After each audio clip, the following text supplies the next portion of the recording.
Hello and welcome to another video. This will be a bit of a different one. I really want it to be a nice relaxed podcast style video where I will be sharing all of the tips that I have and all of the reflections that I have kind of put together. I was thinking about this topic for the last week and I was thinking, so if I were to knit all over again, like what skills would I learn first? Like what is the most useful? Is it knowing how to do it or what to make, how to choose what to do, what should be your first project? So I feel like there is like so much information available on the internet that you're not sure how to approach it, how to choose a pattern to work on, or do you actually need a pattern, or should you just learn how to purl and knit first? So I think this topic is like really complicated and really complex. So I think I will just be working on my process today and I will be just casually chatting to you about all the things that I think are important when you are beginning to knit and beginning to explore this world of knitting. If you want to spend the next 30 minutes with me listening about my experience and everything that I think is important for maybe you as a beginner knitter, or maybe you will find some skills that you find helpful even if you are a more experienced knitter. Get yourself a cup of coffee, get cozy, get your project, and let's work on it together while we discuss all the things that I wish I knew when I was starting to knit. Today I'm working on my saddle shoulder jumper that I have already shared with you in the last Making Diaries. I have my diary with me that has all the things that I want to discuss with you. And I have my newest addition to the family. I have this tally counter that I got a few days ago from Daiso, and I think it's really nice. So it is really like minimal, and I like that you just press one button and you can add a row to the counter basically, because I normally used to use a pen and paper for that, but that's not always very comfortable. So I'll be using this today and I have my knitting with me. So let's start. Let's discuss what should you learn how to approach knitting if you are new to it. And I am self-taught, so nobody actually taught me to, like my grandma did when I was really small, but I kind of lost all of those skills throughout the years. So when I have like picked up this hobby once again in 2020, I have kind of learned again basically from scratch. Like I knew like how you hold the needles and how you knit, but I never knit actual garments before. So I think that the biggest recommendation that I have if you're only starting, and it does not relate to your knitting needles or your style or where you're from, whatever, it is just do your gauge swatches. Like I cannot say enough how important that is, because this is how you know how big your garment should be, right? Even if you're making a scarf, like if you want it to actually be of the dimensions that you have planned it to, like you really need to gauge swatch before. And I remember when I was knitting my first project, I never did that. And actually my first project after I have picked up like knitting again in 2020 is it called No Thrills Jumper by Petite Knit. And because I did not swatch, because why would you, right? I actually never wore it. Like I knit it, it was a bit too small, a bit too tight, because my gauge was probably like smaller than Petite Knit's. And so I made it. I did buy mohair for it, so it made the jumper quite expensive. And I never wore it again. So yeah, do your gauge swatches, because everybody's like tension is different, and you really need to know what you're up to, like what is like, are you really gonna be able to wear the garment after you done it? And the thing that I remember thinking was that I will not have enough yarn. Like, what if I swatch? And I do recommend you do quite a big swatch. Like, I would say 15 by 15 centimeters is probably like the way to go. And I was like, what if I do this swatch and then I don't have enough yarn to finish my garment?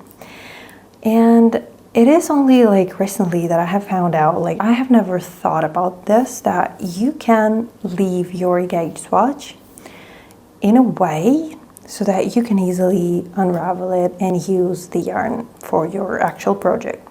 So what you can do if you don't have enough yarn, this is like, I have added this to the list of my knitting hacks. So what you can do is knit your swatch, then close your, like bind off with either your knitting needles when you're just kind of knitting and passing the stitch through the new one, either this way or with your crochet hook, which is basically like the same thing. And so no needles, right? No like all those complicated bind offs, just your simple bind off that results in like a chain on top of your gauge swatch. And then when you're done and you only have one stitch on your needle, go ahead and insert a stitch marker in the last stitch and get it off your knitting needle. So you will want to have the one that kind of opens up like a pin, like a safety pin or something. So, or you can actually use a safety pin. So just insert it in the last stitch, get it off your needles. Do not cut off like the thread that goes to your ball of yarn, and just wash it like that. Like wash it, block it, measure it, start knitting. And if you understand that you don't have enough yarn to finish it and you need to frog your swatch, just take off that stitch marker and just unravel your swatch. And when I found out like you could do it this way, and I've never thought about doing it that way, I was like surprised why I never came with the solution earlier, because I have been struggling with not having enough yarn like multiple times, and I always hesitate like unraveling my swatch because, you know, these are like already like the yarn is cut, so the actual piece of the yarn is actually really like small. So yeah, this is a hack for you for not being afraid to knit large gauge swatches. And this actually like makes you not feel guilty like by wasting all of that yarn.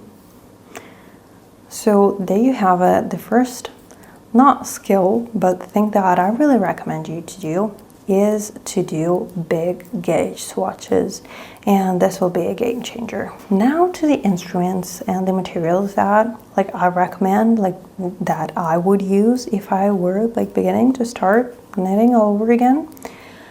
I say don't buy expensive knitting needles.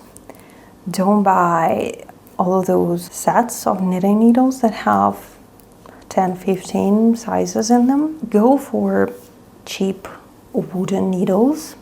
And I would say avoid bamboo, because bamboo is a bit more slippery than the other needles, than the other materials. I started knitting on Knit Pro, I believe they are called Symphony, but they're made out of birch wood, and they were perfect. What wooden needles allow you to do is that they really allow you to control what is happening, so your stitches are not slipping from your needles. This actually helps you develop this like sense of control, that you're controlling what is happening and your yarn and your needles are not just flying all over the place. So I would say get 3mm needles, 4mm needles, and 5.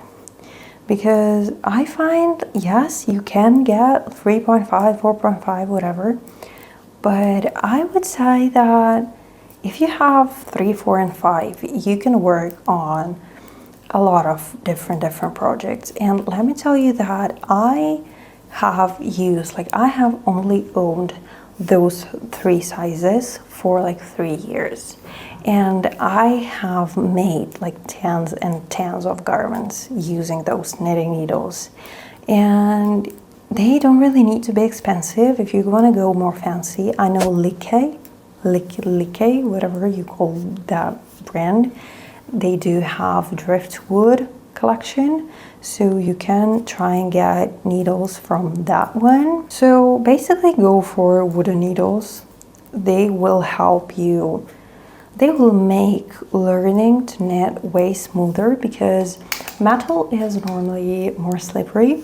So only when you feel comfortable and you want to increase the speed of your knitting, I would say go for metal needles and maybe get a set, or maybe experiment with like a few sizes, buy them individually, and then go ahead for a set, or never go for a set. I didn't. Like, I only bought like all of these random sizes that I normally use, and I don't own like a whole set. So whatever works for you, but do not go ahead and buy big expensive sets, nor buy big cheap sets. Like, that's even worse. So buy individual needles, wooden needles, and start from there. Now when it comes to your yarn, because I know the selection of yarns is really big, and what should you start with? Like, what should your first project be made of? I would say do not get slippery yarn like silk, like bamboo, like viscose. Go for something natural. I would say wool. You can go for a wool blend, like 80% wool, 20% nylon, or whatever. You can even go 50-50, like acrylic, 50% wool, if you want to save like a bit on that first yarn that you're buying. One thing that I notice is that some like beginners, they are fascinated by all those chunky knits, and they think if they get like that chunky yarn that you knit on like 9mm needles, 10mm needles, that this will make their life easier, because the bigger the needles are and the chunkier the yarn is, it might seem that it's easier to like knit, but the thing is that 10mm needles is like, they are like really weird to hold in your hands. And the movements that you need to like make in order to actually knit with that chunky yarn are so exaggerated, and this yarn doesn't teach you anything. Like, it does not teach you holding your constant tension or making your stitches nice and beautiful. Like, you do not progress in any of your skills. So I would say get, as I said, get something woolly, so something with high wool content. Do not go for merino wool, it is more slippery. Do not go for superwash wool, so just your normal, like a bit rustic wool would be great for like to begin with. I would say DK light worsted is perfect, like 250-300 meters per 100 grams. And this corresponds to something like 4mm needles. And I think that combination of DK light worsted and 4mm needles, it helps you like learn that correct hand position and learn those correct like hand and like needle movements from the get-go. Like, this is how you actually learn to knit in a beautiful, nice way.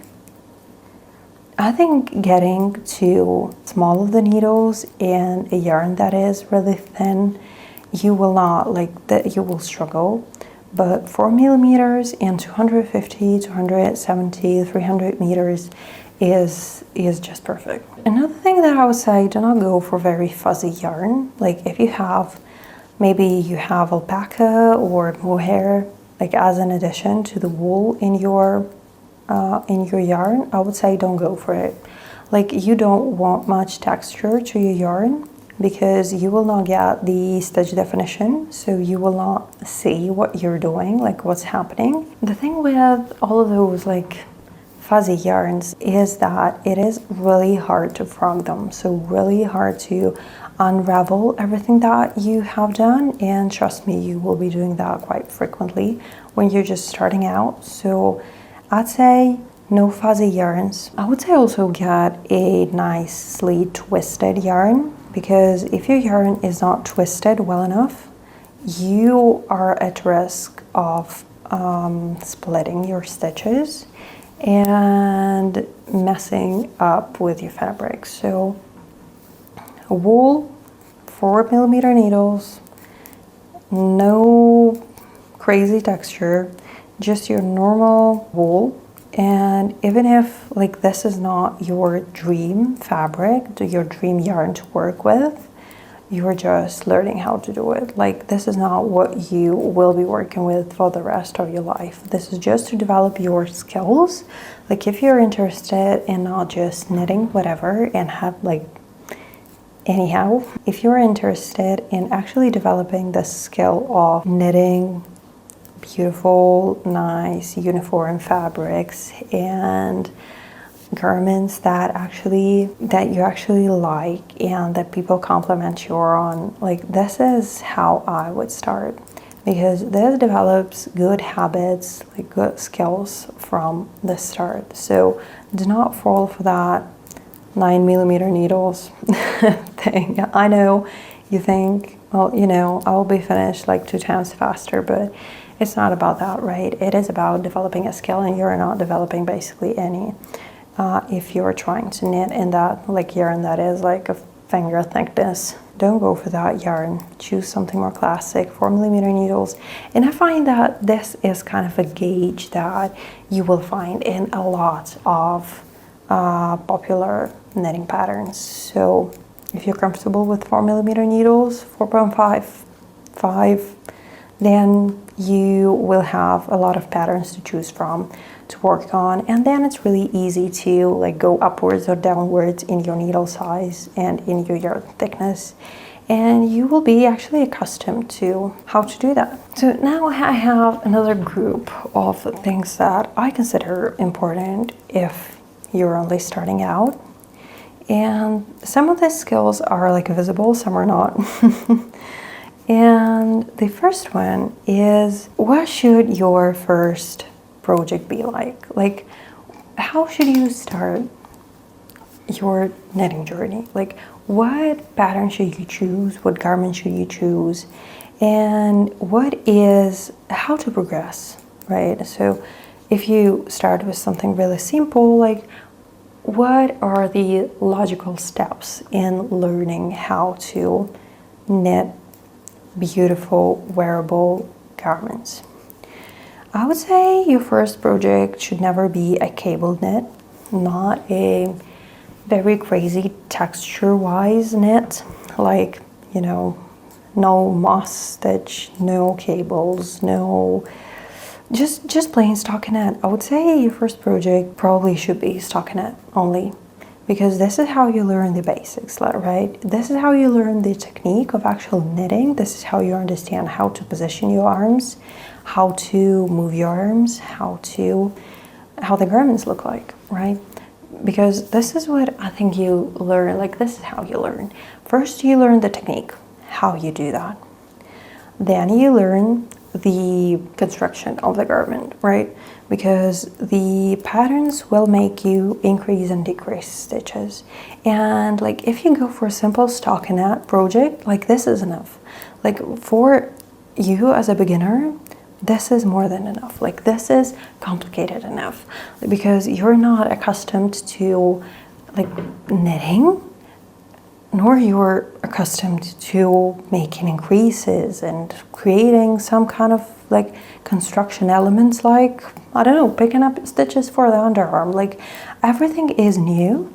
And if you add some kind of cables to it, this will be too complicated. Then when you know how to knit, when you feel like you have perfected it, when you know how, like, what to expect from knitting a garment, like you know how to knit your sleeves, you know how to bind off, you know how to increase, you know how to do basically anything. This is when you want to start experimenting with your textures and with all of those like pretty details, because it will be just way easier because you already know how to knit, you are familiar with overall construction of the garments. So now you just need to focus on the texture, like only on the design elements, and enjoy your process. I really think if you go for like many things from the get-go, you can get too overwhelmed, and probably this is not what you want for your first project, for it to be a pain and for you to never finish it and get discouraged. So I think this is the way to go. So learn to knit properly, do a few stockinette projects, learn about the construction and the making of those garments, and that add whatever your heart desires. Go for more complicated patterns, do different colors, do different sleeves, do different neckbands and button bands. All of that should really come after you are familiar with the technique and the construction of the garment itself. If you were to ask me, like, I've never knitted a piece of clothing before, what should I start with? I will say simple raglan sweater, not a cardigan, not like, I'm sure you can knit a scarf if you know how to knit, but when it comes to garments, I would say basic raglan sweater, just stockinette sweater. And I think that No Frills jumper is perfect, the one by Petite Knit that I have already mentioned. So if you are looking for patterns to start your knitting journey, I think you might consider, actually Petite Knit has quite a lot of beginner worthy patterns, so just don't go for like crazy patterned ones and you'll be good to go. Another really important skill that I actually hope I learned quicker earlier is picking up your like lost stitches. Like, for example, when you lose a stitch from your needle and it basically goes down, like, right, it basically unravels. You do not need to frog all of that knitting that you did.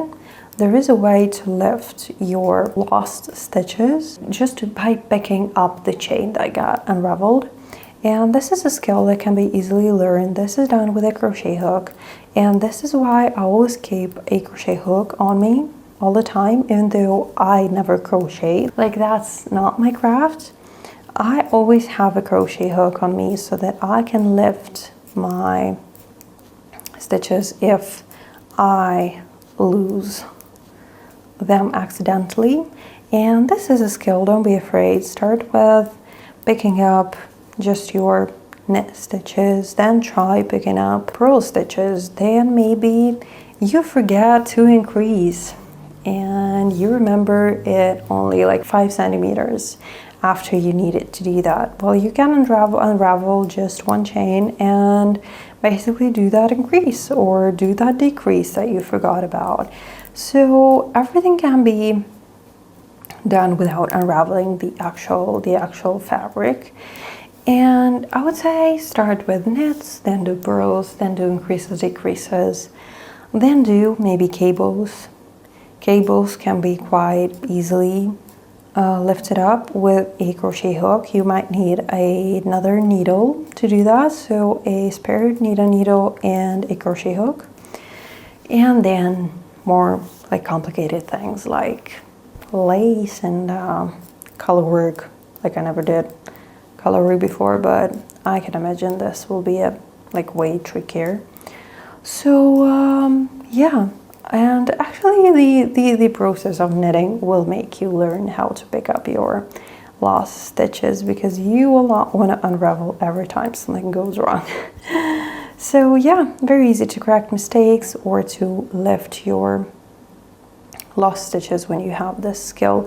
So the quicker you become familiar with it and you're not afraid of doing it, the better. Another skill that I think is really important, and I think it is detrimental, because I know that there are many knitting patterns out there right now, and I know that some people, like, if they do not have that exact yarn that the author of the pattern recommends, they would not go for it.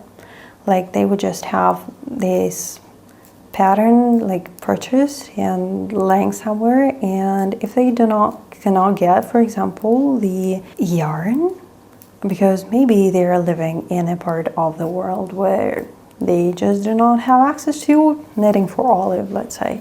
Like, I don't have access to like knitting for olive. Or maybe they live in the US and all they can get is like US made wool or whatever.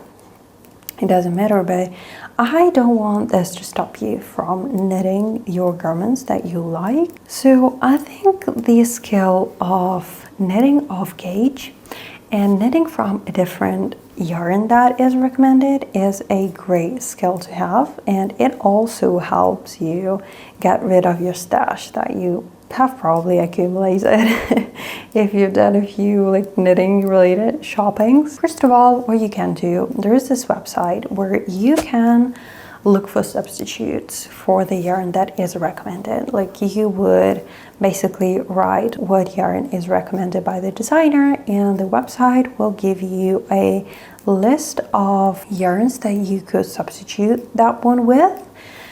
And if I'm not mistaken, they are also ranked by how similar the actual yarn is to the original one that you will find in the pattern. And it actually describes what the difference is. So this is one thing that you can use to kind of look for substitutes. Another thing is if you are knitting, say, off gauge, right? So the pattern says you need to have 25 stitches in 10 centimeters and you have 27. Sometimes you can still use that yarn. The only thing is that you will need to go up or down one size. Sometimes it is as easy as that, and you will get a beautiful garment still, even if you're not using the same yarn as recommended by the author, by the designer. Sometimes it's about recalculating the pattern like at like 100%, and this one is a more advanced skill, but normally if you don't get gauge by 2, 3, 5 stitches, you can just play around with knitting a different size, and it is quite, you can still get a beautiful garment. And even if you're knitting from the recommended yarn and you don't get gauge is a really personal thing, and everybody has different knitting styles, tension, and so on. So don't get discouraged. You can still get a beautiful garment out of yarn that is different, or if you didn't get the gauge, don't limit yourself to the popular big company yarns. Do experiment with other like yarns. Maybe your local yarn support your local business or whatever. So don't be discouraged. Don't limit yourself. Learn to use what you can get your hands on and not get discouraged if you cannot get the very same yarn that the designer recommends for their pattern. And let me know if you need a video on how to knit off gauge. Maybe we could look at a knitting pattern together and I will show you how to recalculate it for a different gauge. So yeah, let me know if you're interested in a video like that, where we will see how to knit off gauge. I think these are my top tips on knitting. I specifically didn't want to include like specific instruments or specific patterns, or I really wanted to talk like in general, so that all of these like things that I have talked about could be used if you live anywhere in the world, if you are any level knitter, if you want to use patterns or you want to knit by yourself, calculate your garments from scratch from the beginning. Like, I think these are really important things. And another skill that I have a masterclass, a tutorial filmed about is how to get beautiful stockinette. And you can find this video, I will link it below. It is about tension, which I think is the most important but most overlooked skills of them all.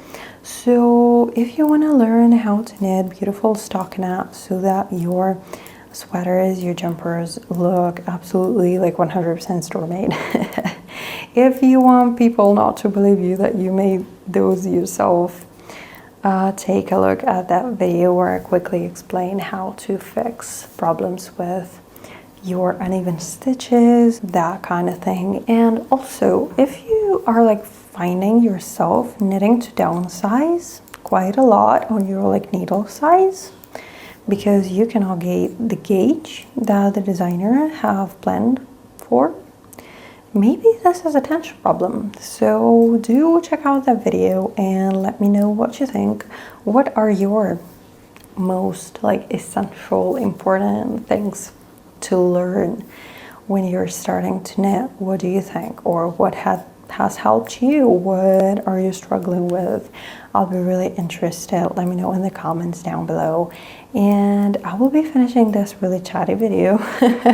I did not actually expect it to be that long. So let me know what you think about this format and if we should meet, chat, and knit together more often. So let me know what you think and I will see you in the next video.